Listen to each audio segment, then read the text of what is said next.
So hello everybody out there in YouTube, because this doesn't really go to Facebook, just YouTube. So, and the podcast, we have iHeartRadio, Spotify, Spreaker, Podbean, and a couple of other ones. This is the Demetra K Show, where we promote Black love, knowledge, and understanding of all things that go on in the Black community to make us an even better people, with the emphasis on even, because we are great people, but we can always improve, don't you think? So sitting next to me, I have the recovering Democrat, also known as Donovan Sadiq. And today we are going to be talking about that of Steve Harvey. He was on a podcast called Earn Your Leisure, and he disclosed that he had quite a bit of money taken from him over quite a few years. So we're going to get into that and, you know, a money conversation and how we can just do better financially, right? And so anyway, before we get started, Donovan, what say you? All right. Good morning, people. It is March 19th, 2022.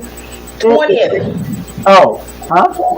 It's the 20th. No, you're right. Let me shut up. Okay. Yeah. Your mind is spinning right now. So let me, because I was reading right off the computer. So it's the 19th, Saturday at March 19th, 2022. Welcome to guys. Thank you guys for coming in. I know it's Saturday. You guys could be doing a lot of other things. You guys got baseball practice, soccer games, all that good stuff. So we're happy to have you here. But do us a favor. Please like, share, subscribe, and even join the channel, as things are going to be heating up as we get closer and closer to the midterm elections. A lot of stuff that the Democrats have done. Real quick politically, last night, the House passed the Crown Act. The Crown Act is a bill to not discriminate against people, mostly African Americans, against their hair and how they form it and how they style it, right? Another thing that Jim Crow Joe Biden is trying to do to show Black people, see, we're doing stuff for you. See, we did the Crown Act, we did all this, but it still has to get through the Senate. So do us a favor, if you are so inclined, we have a Cash App, a PayPal, a Venmo, and you can also hear us on Podbean, iHeartRadio, Spreaker, Spotify, and Tide on all of those platforms. So if you guys get a chance, go ahead and do that. And if you can, just go ahead and donate, because it does cost a little something to do and get this information out. Cool. Yeah, so I was hearing the noise and I was like, what is it? But it's actually on your end, Donovan. It's like something like that. So I was kind of like wondering. So I don't hear it now because you're on mute. So that's perfect. So anyway, y'all, let's go ahead and get into it. So Steve Harvey, who is a media mogul, you know, for lack of better words, was on a podcast called Earn Your Leisure. And on this particular show, I guess it's two brothers. One name is Rashad and Troy, and they talk about financial things that go on behind the scenes with entertainers and athletes and different things like that. They talk about different strategies, I guess, to growing and earning money and everything in between you can think of with money, right? And so on this particular podcast, Steve Harvey disclosed the following. Check it out.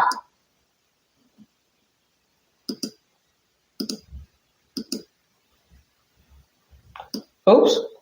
Hold on, let's again. I don't know why we can't hear it. There we go. Can y'all hear it? Okay, hold on a second. Hold on. Technical difficulties.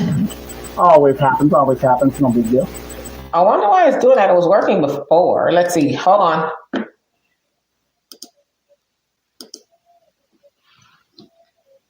No, still not working. Okay, hold on. I got y'all. Hold on. Got it. Good. Yeah, Donna, that's something on your end, whatever it is. I didn't know. Oh, no. I know what the noise is. Go ahead. Okay, hold up.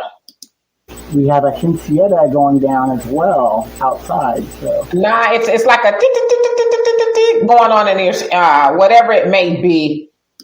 Cause I don't hear it now. Yeah, now I hear it. Yeah, probably in the computer.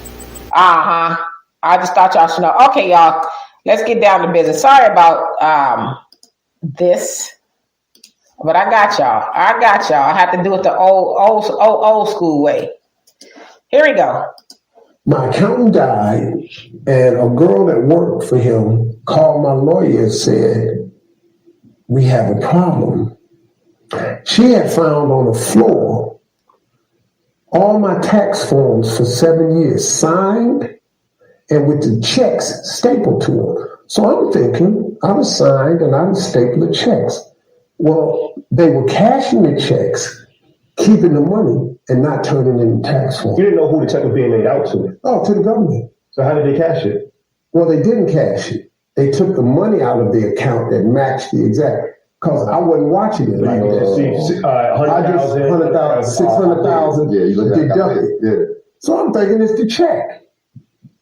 Little did I know, it was some people taking the money out. For 7 years? For 7 years. How much money did that? I ended up owing $22 million.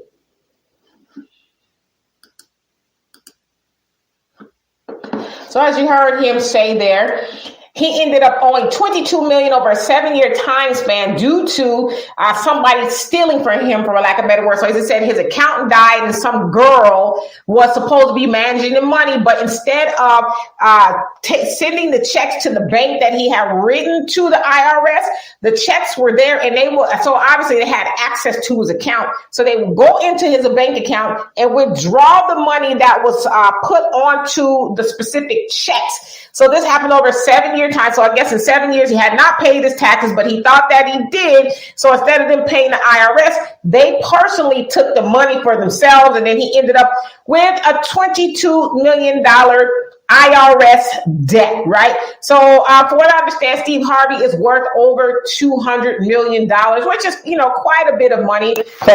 That's his trap queen. Steve Harvey, is like I said, a entertainment mogul. He's on Family Feud. He has his own judge show. He has his radio show, and he has a whole host of things you could think of. So, it's feasible that he is worth that much money, right? Okay, so we're going to get into a lot of questions about that and how we can avoid that situation. Not that we have $200 million yet, but it's coming, right? Speaking into existence. But off the rip, Donovan, I want your opinion on what you heard.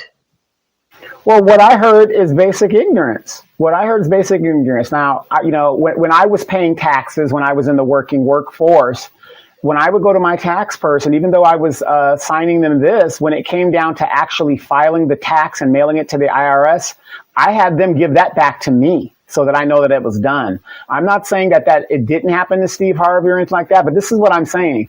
You can't put your faith in other people when we live in a world where people do these type of things, especially to athletes and entertainers and stuff like that. How many times are they going to slap you in the face with the limp dick before you realize that you have to take care of yourself? And that's a hard lesson. $22 million? $22 million?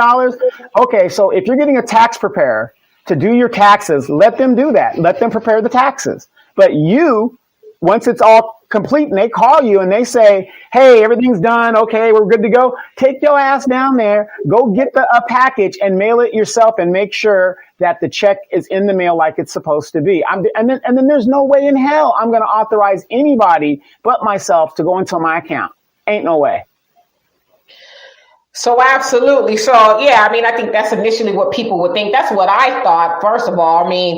I get it. You can have a lot of money, and in certain cases, you just appoint different people to take care of your money. And it's understandable, right? Most people who have a little bit of money even have some sort of a financial advisor or somebody who is moving money one way or the other. But to have somebody have access to your account, and you also made them, and he said a girl or some girl. And so it's like, well, who was this girl or whoever, you said that she was, that you allowed her to go in and out of your bank account to the tune of being able to do that to you. So in essence, it sounds like she stole, or the people stole $22 million from you. So my thing is, why would you be so free in allowing somebody just to be able to dive in and out of your account? And I'll tell y'all, to be honest with you, there's certain things that I do not allow to go on with my account. Now, some things I have come out of my accounts automatically just to make it easier. There might be a discount or something like that attached to it, like with your insurance or something like that.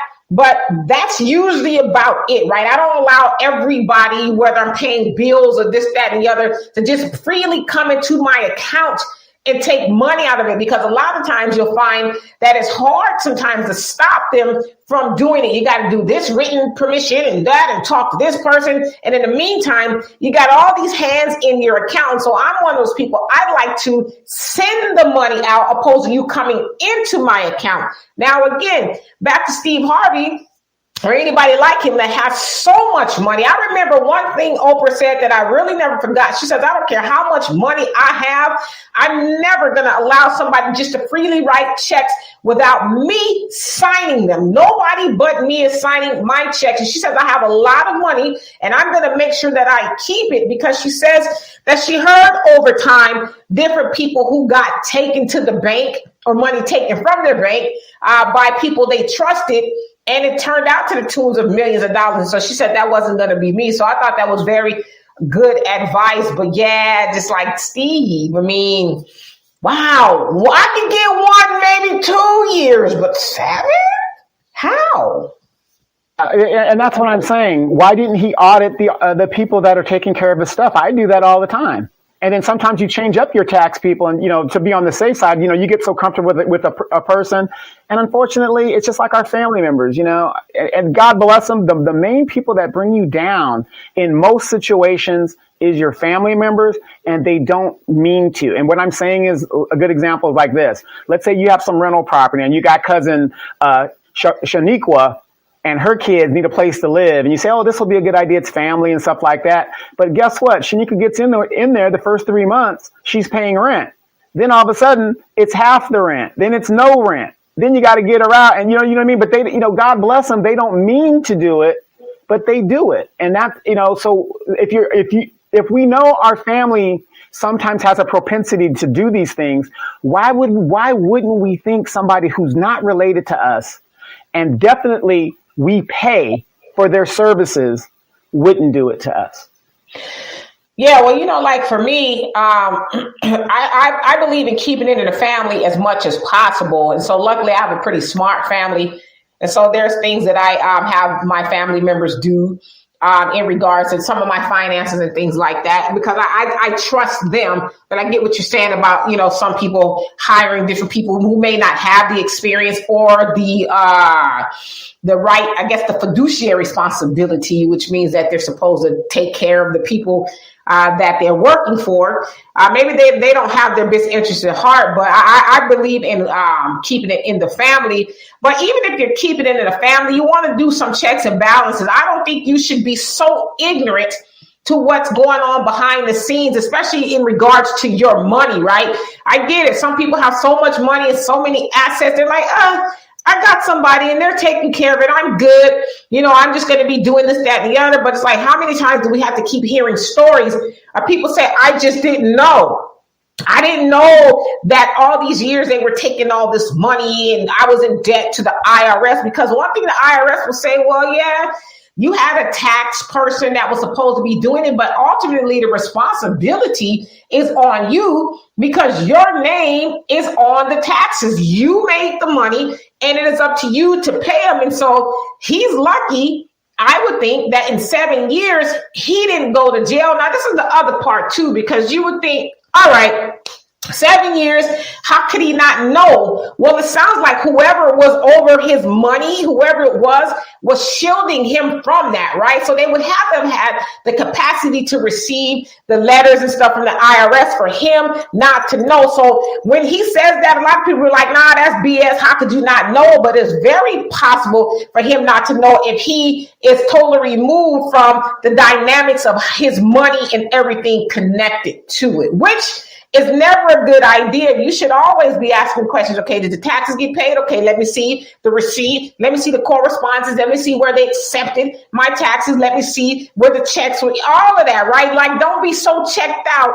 to where you end up in trouble. Right. I mean, and if you don't want to even go through that, you can contact the IRS and they will verify, via letter. They don't talk to you on the phone like that with your personal information. They will send you a letter and it will show you all of your tax years up until the current year. and say, yeah, you paid here, you paid here, you paid here. Oh, sorry, Mr. Harvey, we didn't receive your 2022 yet, but but when we do, we will inform you and let you know. You know what I mean? So, I just think it's kind of crazy that people will let other people. You wouldn't let your brother or a homeless person off the street or your good friend handle your finances, but you're going to let Mr. Goldstein do it and think they're not going to rob you. Yeah, I mean, and I think this is a lot of times people feel like I pay, because this is the thing. I used to be in financial services, so I know a little bit about it. The thing is, and I don't know what Steve was thinking, because admittedly I didn't see the whole podcast, so maybe he spoke a little bit more to it. But a lot of times when you hire a financial professional, you're thinking, okay, there's laws and regulations and rules and all that tied to their licenses. So I don't know if this particular person was licensed in his case, but they're held to a standard of law to do the right thing by people's money. And so maybe they're thinking, oh, well, if they steal from me, they'll go to jail, and this, that, and the other. They'll get in trouble by the state. And so they're thinking a lot of these things, perhaps. But that's not necessarily true. I mean, a crook is not going to care about the law. And they probably saw, okay, well, we got away with it last year. Let's try it again this year. Oh, well, he ain't saying nothing. Let's do it again. And so 7 years later, somehow he gets wind that he owes the IRS all of this money. But never assume that the person that you have in charge of your money, or anything for that matter, that they're just doing what they're supposed to be doing. I mean, you are ultimately the manager of your brand. You are the CEO of whatever it is you have, whether it's you, the brand, whether it's a company, whatever. You're the CEO.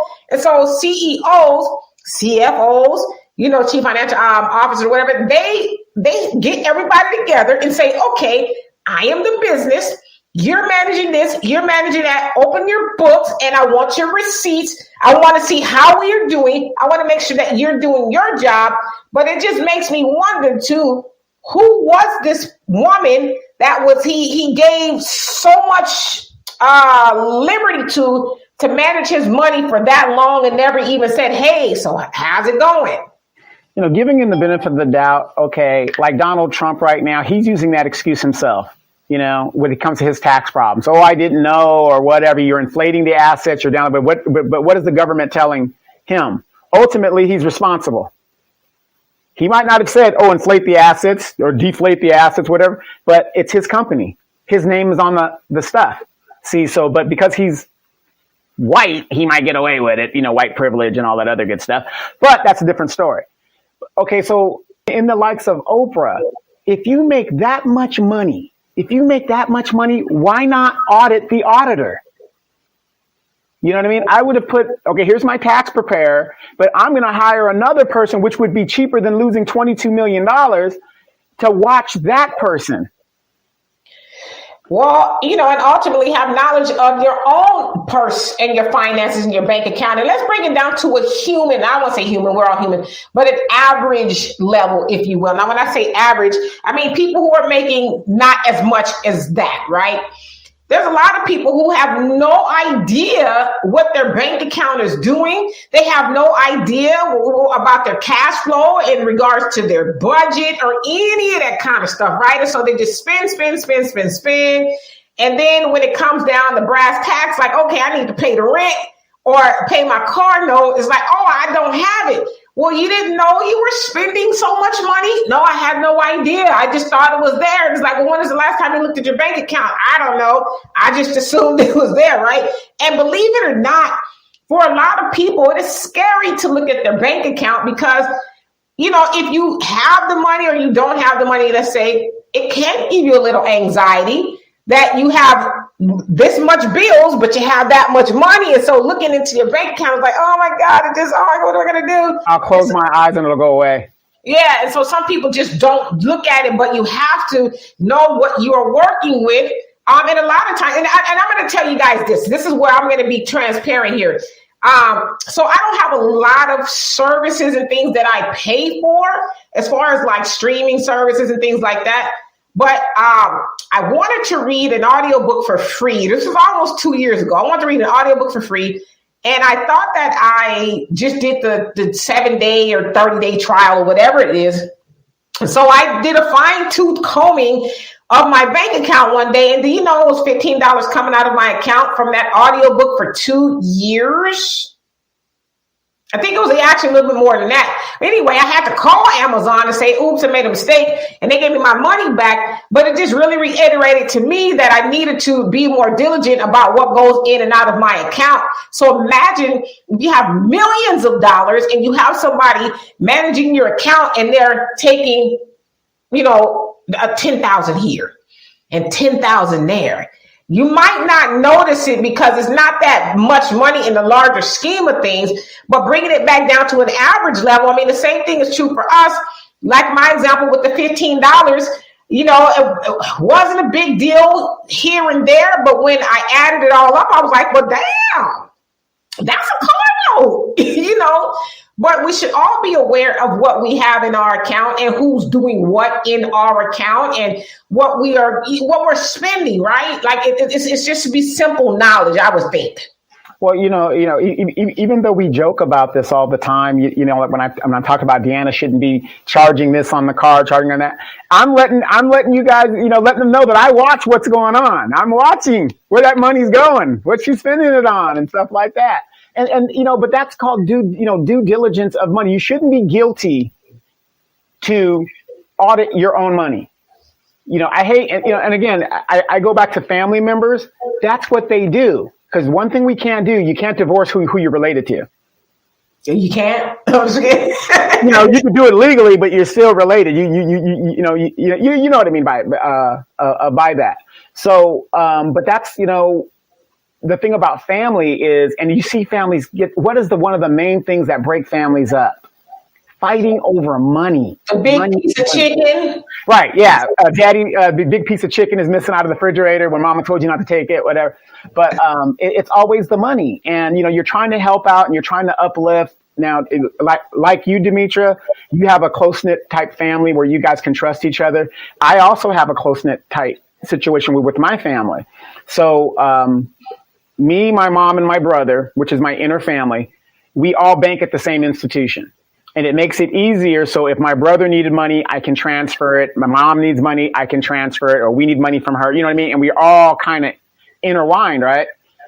But outside of those two people, those are the only two people that I know of in my life that I will give them money and won't have to worry about it not being paid back to me, or I'll get it down the road or whatever. Do you see what I'm saying? You just can't just willy-nilly give money out to people and, expect good things, are always going to happen to you, because they don't. Like I said, if I'm hiring an outside firm, a tax people of Goldstein and Steinberg, I damn sure, in my mind, am thinking these people are here to rip me off. Yeah, they're here to do me a service, but it's up to me to make sure they're doing what I paid them to do.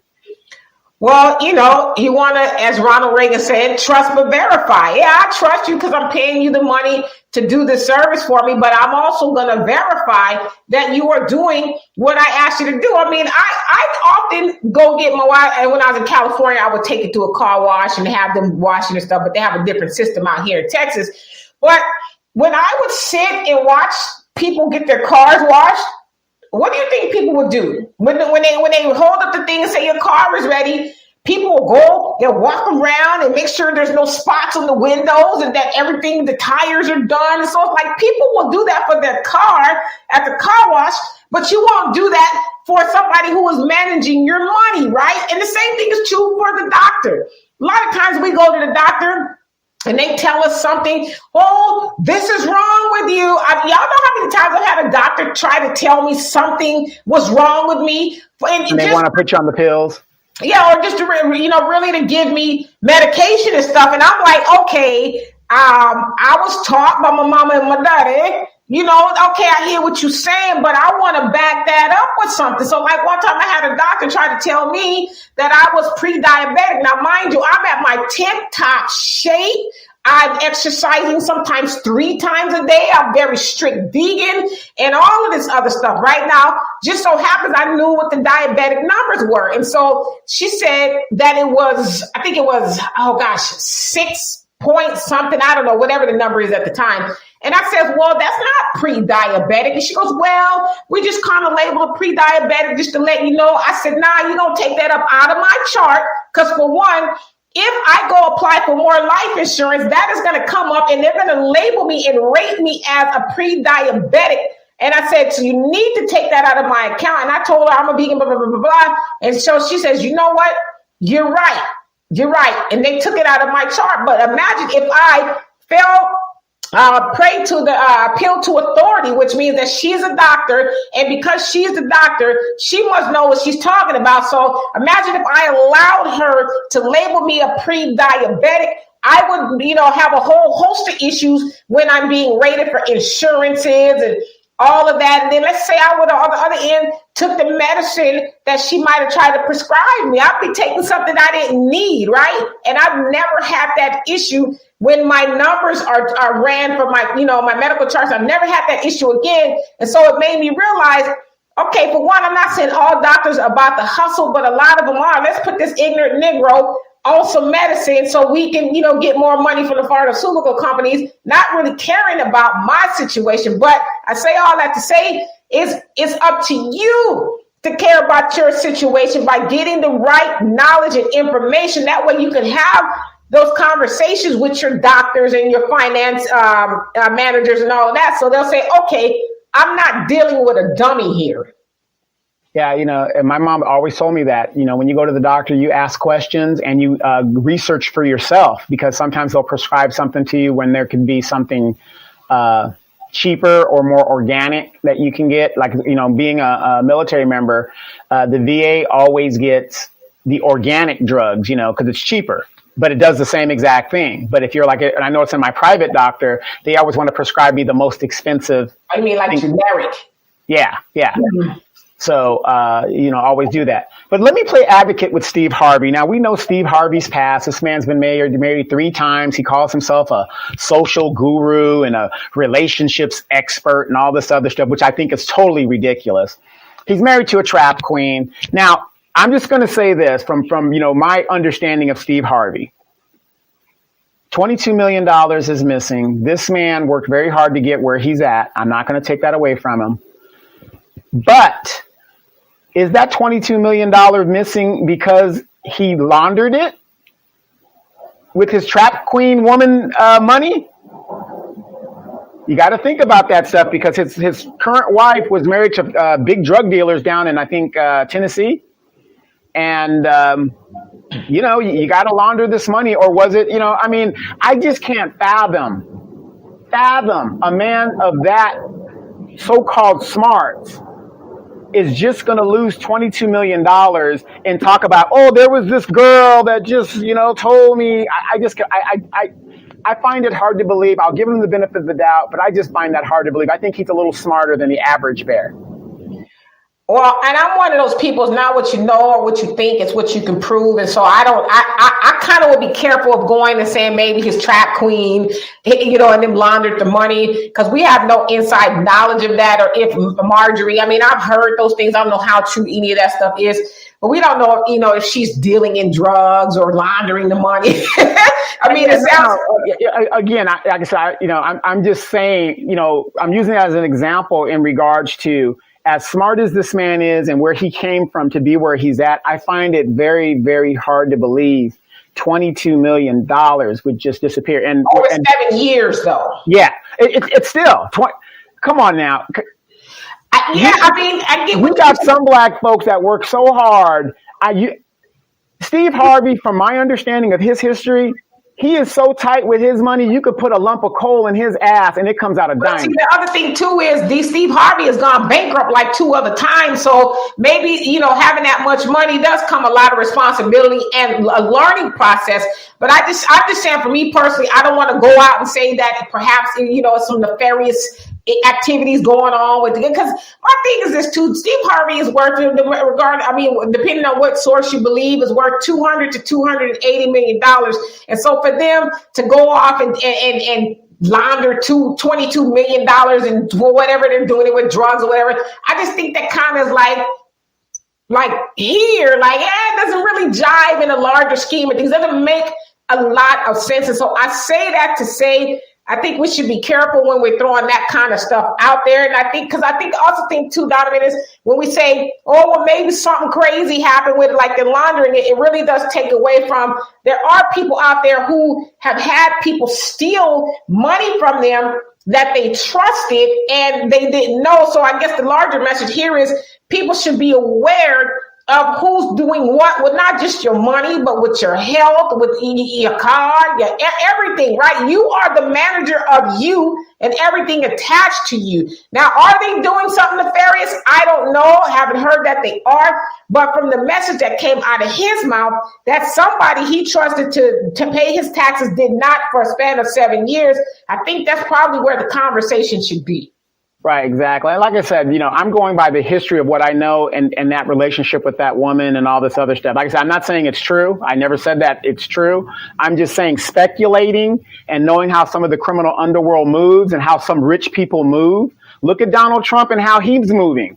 All I'm saying is when the normal person like you and I, yeah, that's kind of, but rich people move like this. These people sometimes are gangsters. I'm not saying it's Steve Harvey, but again, I have to ask using my common sense. Okay, he's married to a trap queen. She's still a trap queen. She's married to a man who's worth almost potentially. Well, no. Just because you don't do that type of activity, to me, and this is my opinion, not Demetra's, my opinion, doesn't mean you lose the title. You are what you are. Well, let me play devil's advocate here, since we've gone off to a different avenue here. Let me play devil's advocate. Where does redemption come into the play? Where's redemption? Does this woman ever get to be redeemed if she was indeed a trap queen? Well, I don't know where the redemption comes in for her. I'm very sure wherever it is, good for her. But when I look at people who delve in that type of lifestyle that destroyed many families and lives, as far as I'm concerned, you're going to hold the title. You destroyed a lot of lives in the lifestyle that you did. You can get all the redemption you want. See, and that's the thing. Everybody always thinks, oh, you should automatically forgive people, whatever. No. I'm not into the forgiving game because I'm not the one to come to for forgiveness. All I'm saying is, if that was the lifestyle you led and you jumped into that realm, just because you go to church and got married and got saved doesn't change what your past is. Can I hold your past against you? Absolutely not. I shouldn't moving forward. But the fact of the matter is you shouldn't get mad because I'm calling out the fact of what you did in your past. It is your past. Just own it.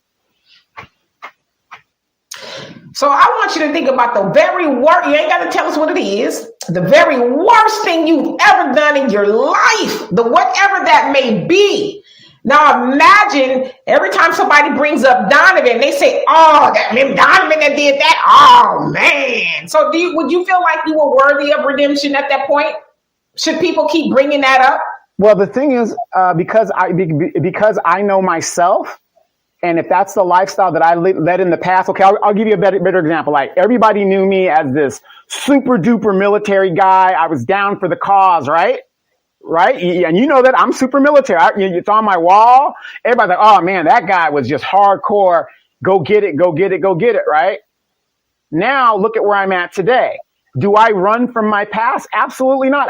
Yes, I did do that. Yes, I did. And I take that story and I make it either a cautionary tale or a tale of a positivity. But that's what I'm saying. We get these people who, let's say they've done nefarious things in their past and they've got redemption.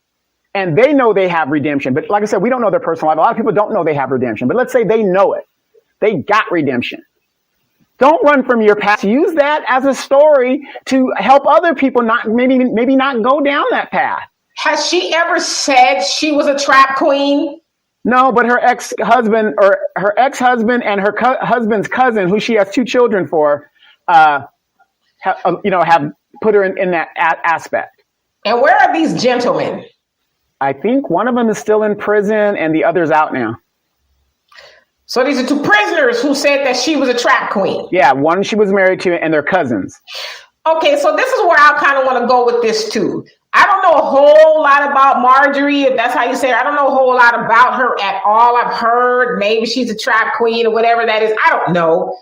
But my thing is, how does she get roped into Steve Harvey's taxes being delinquent for 7 years?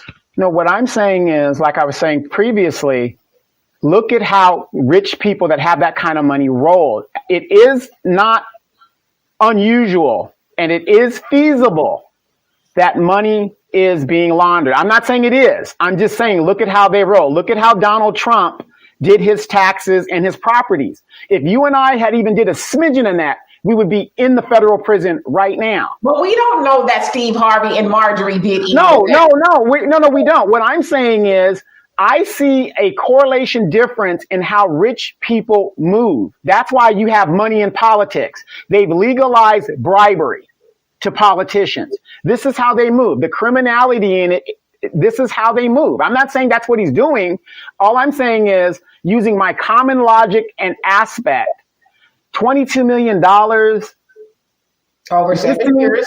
That's, over 7 years still. That's still a lot of money from a person who comes from meager beginnings. I just find it hard to believe, as smart as Steve Harvey is, that he could just overlook $22 million when he has family members. And I went to one of his concerts, and he was joking about how tight he is with his money, especially when it comes to his own family. So why would he even do that with people that are...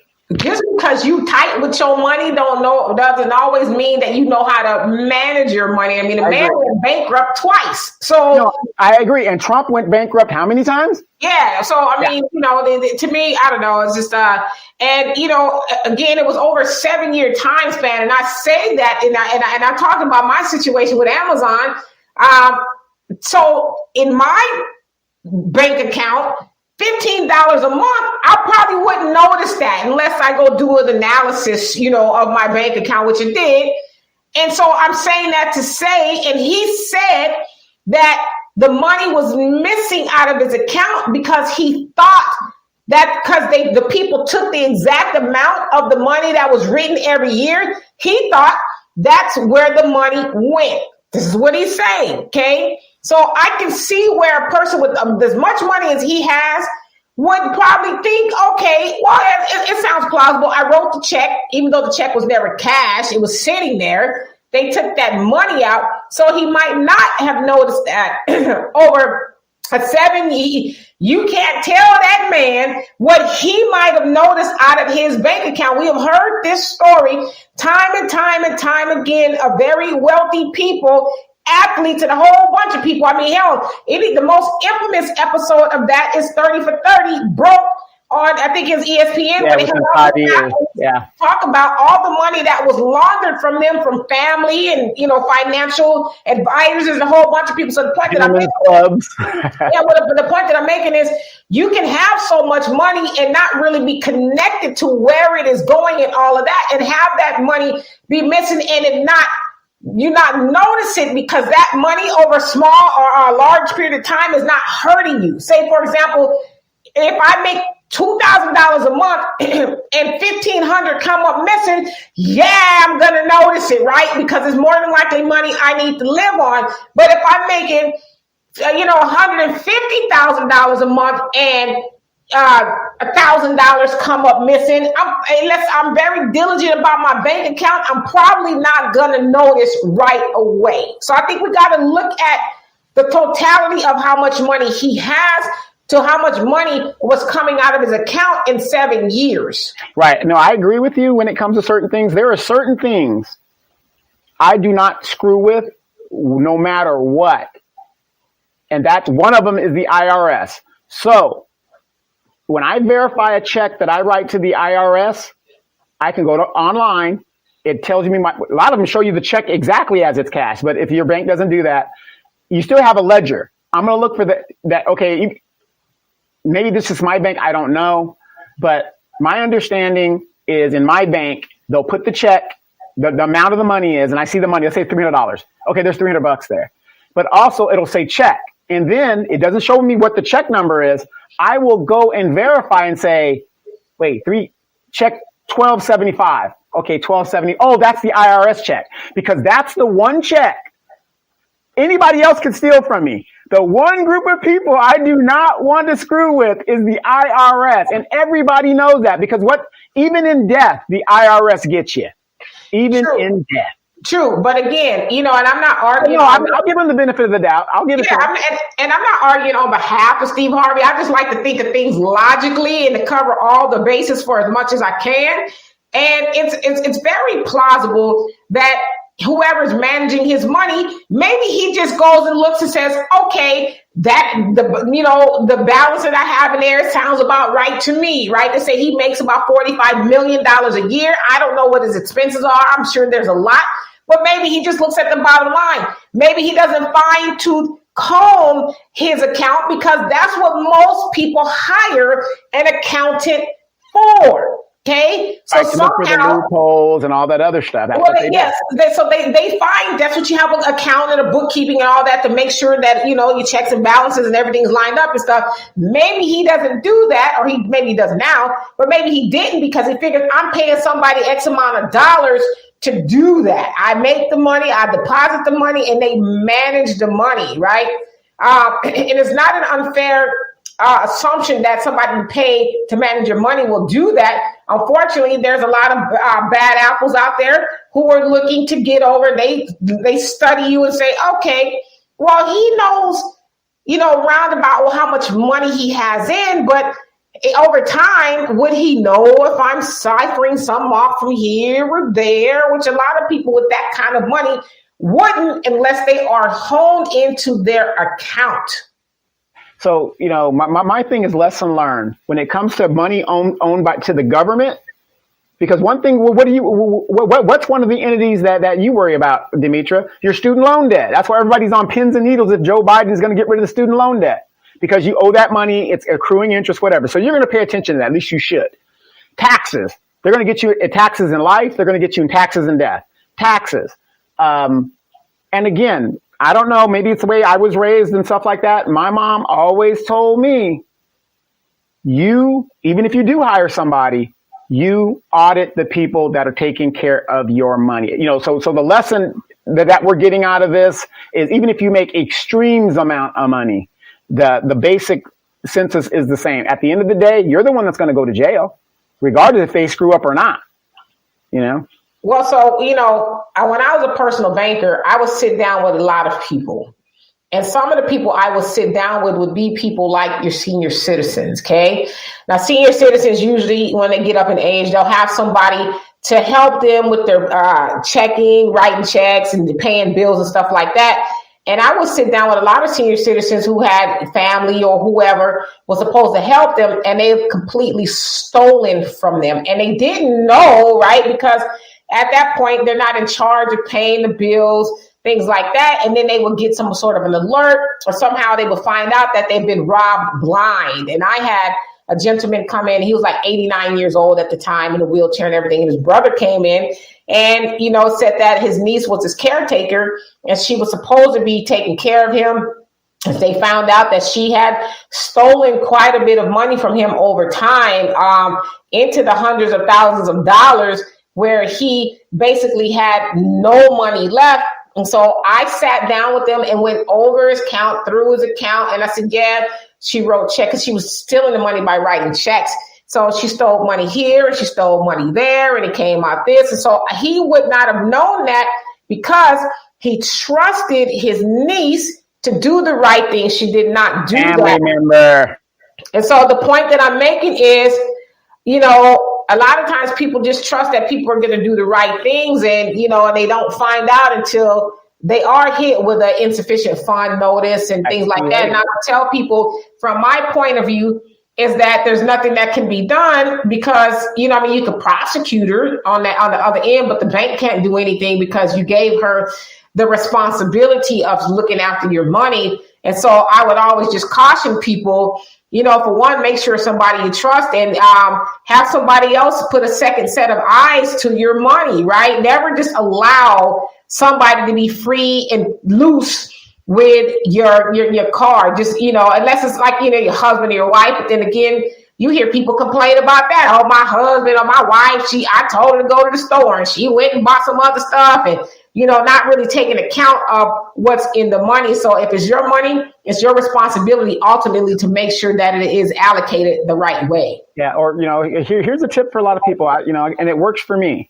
I have a bank account that I live off of, pays all my bills and stuff like that. Then I have my accounts that has my money, where paychecks come in. So let's say I'm in a scenario like that because, I'm about 88 years old myself. So the only thing I would give somebody authorization for is the account that does all my living expenses, pays my rent, my food, my gas, whatever.